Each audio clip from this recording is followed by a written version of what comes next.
والله توا بالنسبة للدور نصف النهائي تلعب منه كان مقابلة واحدة، ما زالت مقابلة نتاع إياب.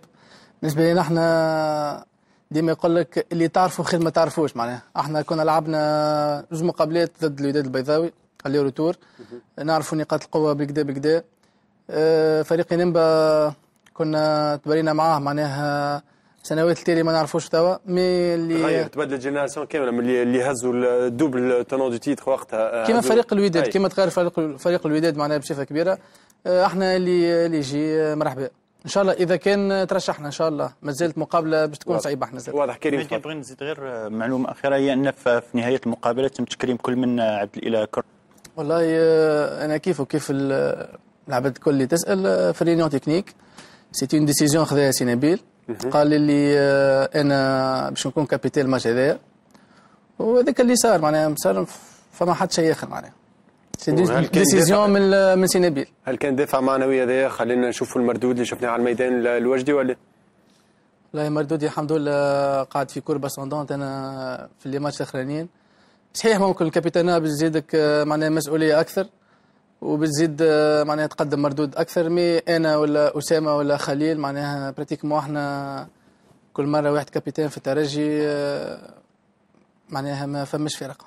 كيفاش لقيتوا المباراة؟ صعوبات مسلسل المباراة كان تحكي لنا انت، تسجيل في اول مباراة شنو اللي غير هذا في الفيزيونومي تاع المقابلة؟ بالنسبة للمقابلة قبل ما نبداو المقابلة احنا كنا منتظرين معناها باش تكون مقابلة صعيبة. فريق الهلال السوداني في السودان معناها كنا لعبنا الموسم الفارط ضد المريخ، معناها تعدينا برشا ظروف صعيبة، سخانة ايميديتي قوية، معناها لي سيركونستانس معناها في الافريق مش في الافريقا معناها في السودان خاصة. جمهور قريب، جمهور يضرب بالاحجار، جمهور معناها برشا حاجات. احنا ممكن قوة الترجي سنة قوتنا في الشامبيونز ليغ هذه ان لي زاكوتي ذوما كل نخليوهم مابار.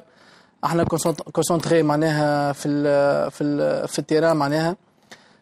ممكن دخلنا الماتش عازمين وديما احنا قوتنا ديما كما شفتوا معناها في الماتش الكل براتيكمون قاعدين نسجلوا في العشر دقائق الاولانيين في لي 15 مينوت معناها اون ديبلاسمون كالعاده. هذيك معناها قعدنا في الميم غيط معناها، وشرطو نعرفوا الهلال السوداني بالدفع الجماهيري نتاعو باش يهبط معناها باش بكل ثقل هجومي. احنا خيرنا باش نواجهوه بنفس الطريقه اللي يدخل بها هو. دخلنا احنا بقوه، كان يوسف ضيع الدقيقه الاولى معناها كنا نجموا نسجلوا الدقيقه الاولى، مي تبارك الله عليه في الدقيقه الثالثه كان سجل الهدف، وكما ريتوا خذينا المقابله كما يلزم وكملنا بانتصار.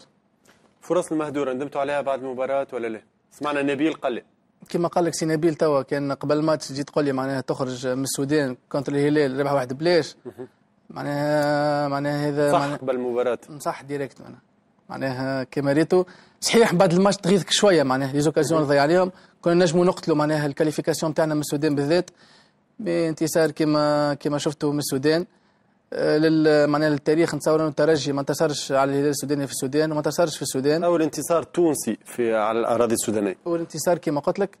الحمد لله جا انتصار، ما يلزمناش نقعدوا برشا في الفرحه هذه نتاع الانتصار.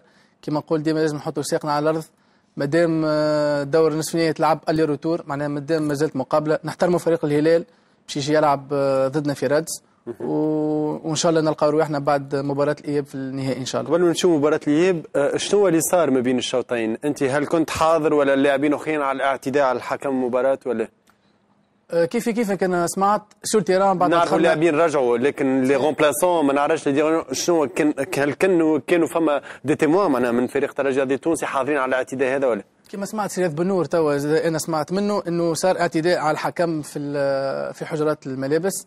سمعنا اللي مسؤول من فريق الهلال هو اعتداء على الحكم. هذيك معناها اللي سمعناه احنا.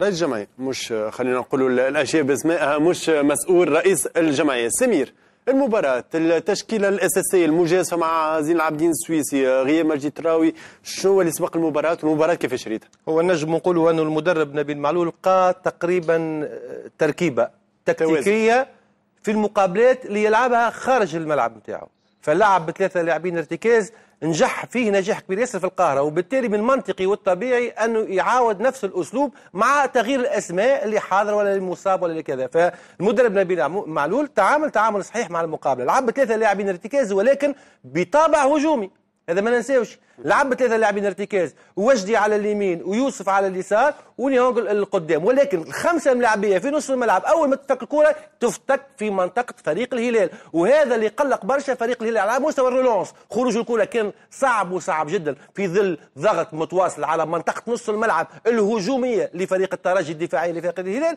وكذلك اول ما تتفك الكره ثلاثه ملاعبيه ارتكاز يكونوا متواجدين القدام عالي، وهذا ما ننساوش. نفس الشيء تقريبا تعاود دفاع الترجي يكون متقدم وبعيد على بن شريفيه، وهذا مهم ومهم جدا. ملاحظه اخرى انه فما روح لعب بها الترجي، تحس انه فما تفاهم كبير بين اللاعبيه.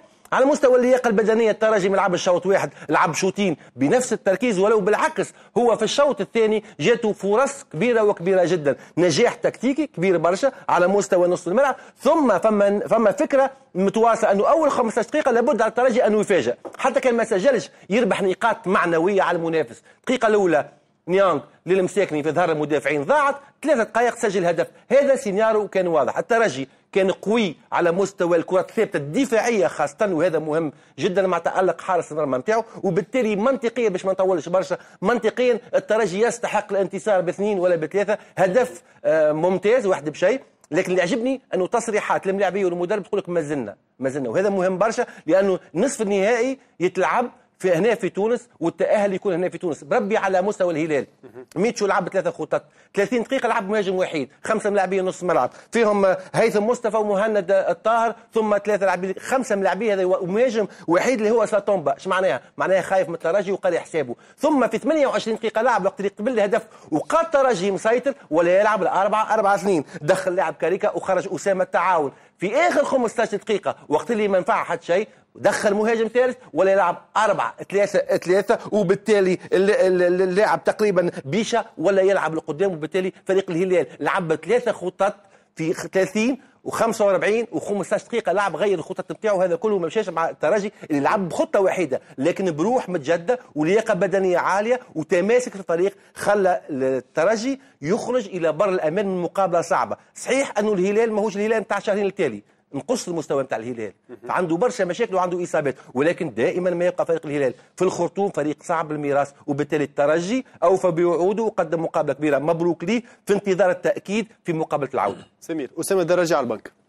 تكلمت في الموضوع هذا مع الاهلي، وقت اللي يختار الترجي اسلوب لعب معين اللي هو بعيد نوعا ما على منطقه المنافس، لابد من خاصيه لاعبين متوفره في المساكني اللي ياخذ الكره ب 30 متر ويمشي، متوفره في وجدي اللي يمشي ب 30 متر ويعمل بالو بي بروفوكاسيون ويمشي. الدراجي لا، الدراجي يحب يكون قريب من المرمى، اللمسه الاخيره دوزيام اتاكون يسجل الاهداف ويكون قريب. دونك الدراجي في تونس يكون مفيد برشا، خارج تونس مع التشكيله اللي تلعب بها الترجي اسلوب لعب سيد نبيل معلول، وبالتالي ربما شجاعه من المدرب انه اسم كيما الدراجي اسم كبير ولاعب ممتاز جدا، مش انا باش نتكلم عن امكانياته، ولكن حسن التوظيف، شخصيه مدرب، قرارات مدرب، تركيبه تكتيكيه لعبت بها، وبالتالي ما يصيرش اللي كان لاعب ملعب. شنو المشكل؟ المهم انه الفريق تعدى ونجح في مهمه صعبه وصعبه جدا. واضح. تصحيح صغير، قلنا اللي اول انتصار تونسي في الاراضي السودانيه، نذكر انه النادي الرياضي صفاقسي عام 2007 كان انتصار ضد المريخ في السودان، اول انتصار للترجي في الاراضي السودانيه. قبيله كنا نحكيو على السلسله الورديه بالنسبه للفريق الترجي الرياضي التونسي، 24 انتصار، يظهر لي الجماهير كل تخمم في 27 انتصار، 3 مباريات لقاعده. شنو رايك مباراه العوده بدون حضور الجمهور؟ مباراة العودة بدون حضور الجمهور تكون صعيبة، هذاك اش حبيت نحكي مادي بدون حضور الجمهور. الترجي الرياضي التونسي يستمد قوته من الجمهور نتاعو باش يلعب مباراة دور نصف نهائي نتاع كاس رابطة الابطال بدون حضور جمهور. هذا ان شاء الله يكون درس لجماهير الترجي، لانه جماهير ملاعبيه الترجي اليوم في حاجه اكيده. استاذ نحب صح حاجه كهو كنقولوا درس لجماهير الترجي، نعرفوا الكل شنو صار في مدارج ملعب المنزه، قلنا بفعل فاعل والبحث مازال متواصل. اذا يظهر لي هوني نجموا نخرجوا جماهير الترجي اللي لا مش نحكي لك جماهير الترجي صحيحه هي المضره اليوم، وملاعبيه الترجي هم المضرين من غير الجمهور. ولكن مادي في هذا الكل في الباركور اللي حكيت عليه نتاع الترجي نحب نعطي حق شخص اللي تحدثنا على وجدي، على يوسف، على اسامه، ولكن فما انسان اللي هو معز بن شريفيه عمره 20 سنه يلعب اساسي في فريق الترجي التونسي ويلعب في كاس رابطه الابطال وجاب برشا نقاط الترجي التونسي، ما لازمناش ننساو لانه حارس. وكل مباراه يعدي 25 دقيقه مسكين في نهايه المباراه صعيبه شويه. يلعب في كاس رابطه الابطال، مش بطوله تونس، كاس رابطه الابطال هو وجدي يعرف، مش بطوله تونس. بطوله تونس تلعب كما تحب انت، ولكن كسر بيت الابطال وتجيب في النقاط الترجي هذه، وهذا واجبه مش مزيه، ولكن الامكانيات نتاعو اتاكد هذا الكل، والخدمه اللي قاعد يخدم فيها. تم بكر سالت وجهي قلت له مغروم ولا؟ قال لي مغروم برشا، لانه كي ترى حارس في العمر هذايا يلعب في الترجي جاته فرصته انقض عليها وما سيبهاش. الترجي هذا التونسي نشوفوا من جون جاك تيزي ومن شكري الواعر قداش عندهم الحارس اليوم. من معز بن شريفيه عمره 20 سنه وباش تلعب في الترجي ولا في الافريقي وفي النجم ولا في صفاقس عمرك 20 سنه وحارس مرمى مش بالسهل. الحارس هذا لازم نشكروه لانه تحدثنا برشا على اللاعبين في الستيران، ولكن معز قاعد يقدم في موسم كبير برشا، واليوم الاستدعاء نتاعو للفريق الوطني ينجم يكون زاد حافز اكثر باش يخدم اكثر. مثلا تحكي على المنتخب الوطني التونسي وجدي سمعنا بعد المباراه اهداء منك الانتصار هذايا للناخب الوطني اللي هو سامي الطرابلسي في اذاعه شمس. كانت تعطينا دي دوسوت على التصريح هذا. علاش التصريح هذايا؟ شنو حبيت توصل منه؟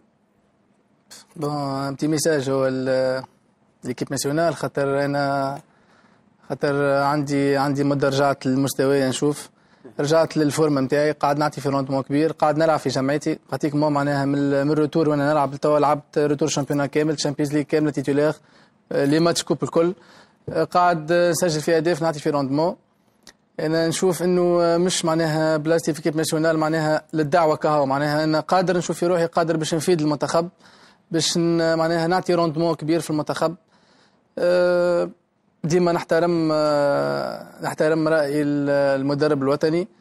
دفاع عن الوطن معناها والدعوة للمنتخب هي شرف ليا بالنسبة للاعب كلاعب، وبالنسبة لشرف كلاعب تونسي. مي ديما نقعد نحترم اختيارات المدرب. واضح. شكرا لك. اذا شكرا على التوضيح وجدي. ان شاء الله حظ وافر في مباراه العوده، ان شاء الله انتصار والترشح الترجي الرياضي التونسي اذا الدور النهائي كما الوداد الرياضي. اذا باش نشوفوا ان ريميك من مباريات المجموعه.